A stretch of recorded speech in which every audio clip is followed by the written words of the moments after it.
भगवे से इस्लाम बता। और मैं यही बताना चाहूंगी कि क्या इल्जाम होगा मेरा अगर मैं हरे रंग से हिंदू लिख दूं और भगवे से इस्लाम बता। यही जो आप चिल्ला रहे हैं, चीख रहे हैं, यही मेरा इल्जाम होगा। और ये कह दो कि हम सब एक हैं तो क्या होगा अंजाम मेरा। हमारा देश 80% हिंदुओं का है। 2011 के सेंसस से बता रही हूं, लेकिन उसके बाद भी अपना देश का हिंदू जो है वो खतरे में है।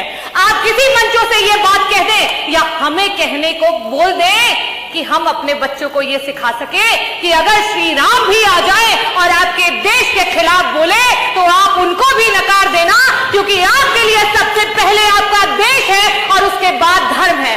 जो धर्म पे सियासत करते हो वो इन बातों को क्या बोलेंगे।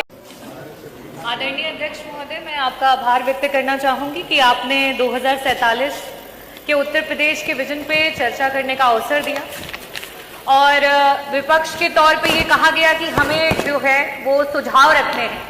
अध्यक्ष जी, 9 वर्षों की जब से ये सरकार है, लगातार विपक्ष और हमारे राष्ट्रीय अध्यक्ष श्री अखिलेश यादव जी आप लोगों को सुझाव देते आए हैं, लेकिन आपने ना तो सुझाव को सुना और ना ही उस पर कोई कार्य किया।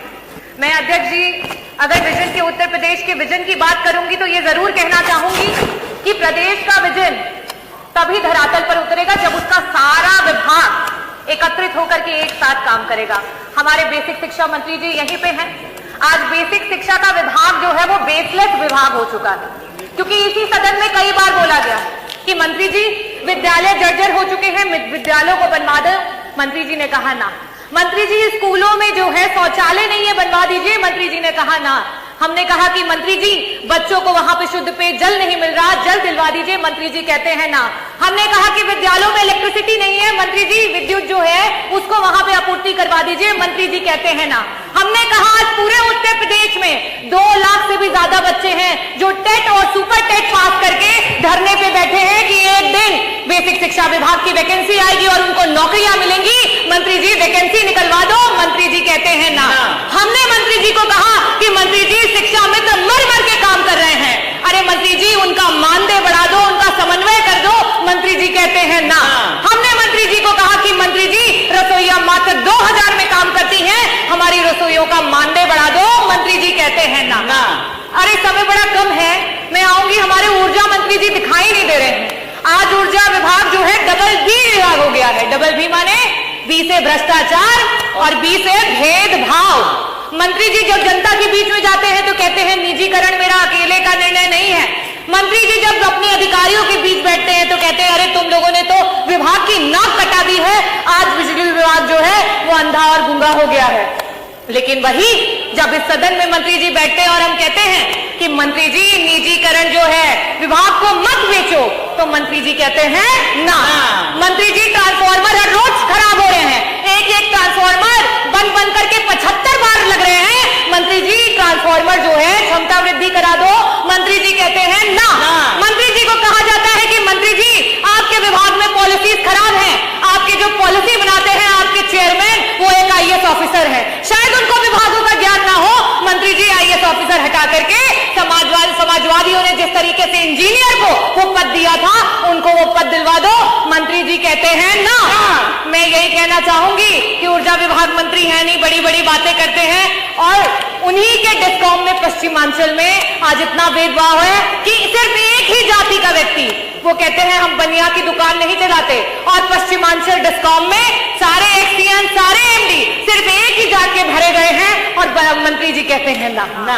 हमारे स्वास्थ्य मंत्री दिखाई नहीं दे रहे हैं, क्योंकि बड़ी निराशा हुई कि हम विजन पे चर्चा कर रहे थे और मंत्री जी ने जब अपनी बात करनी शुरू की तो अपने 9 साल के कार्य नहीं गिनाए।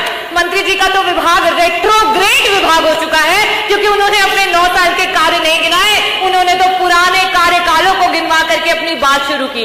अपने विभाग के उन्होंने अस्पताल नहीं बताया, सबसे पहले गेहूं के उत्पादन से बात की, तो ये अपने में दर्शाता है कि हमारे जो मंत्री जी है वो क्या कर रहे हैं। मंत्री जी को कहो कि इंफ्रास्ट्रक्चर ठीक करा दो, डॉक्टर दिलवा दो, ICU के बेड बढ़वा दो, दवाइयां दिलवा दो, तो मंत्री जी कहते हैं ना। हम उस सरकार से विजन की बात सुन रहे हैं जिस सरकार में आज सरकार के मंत्री जो है वो रोड पे बैठकर धरना देने को मजबूर हो गए। हम उस सरकार से व्यास विजन की बात सुन रहे हैं, जिनके मंत्री आज हम उप केंद्र की बात कर रहे हैं कि जौनपुर में सदरनगंज में जो है हमें उप केंद्र की आवश्यकता है, मछली शहर में बंधवा में उप केंद्र की आवश्यकता है। आपके खुद के विधायक धरना दे रहे हैं, लेकिन मंत्री जी कहते हैं मैं शुभकामनाएं देना चाहूंगी हमारे माननीय आबकारी मंत्री जी हैं कि आज मधुशालाएं हर जगह दिखाई दे रही हैं और हमारी पाठशालाएं बंद होती चली जा रही हैं। वाह सरकार वाह। मैं धन्यवाद करना चाहूंगी अध्यक्ष जी आपको। हमारे संसदीय मंत्री जी इस समय नहीं है, आज बहुत ऊंची बात कर गए मंत्री जी, बहुत बड़ी बात कर गए। उन्होंने कहा कि जापान में 50% से भी ज्यादा बुद्धिज्म को फॉलो किया जाता है, बौद्धिस्ट है, लेकिन उनके बच्चों को क्या सिखाया जाता है?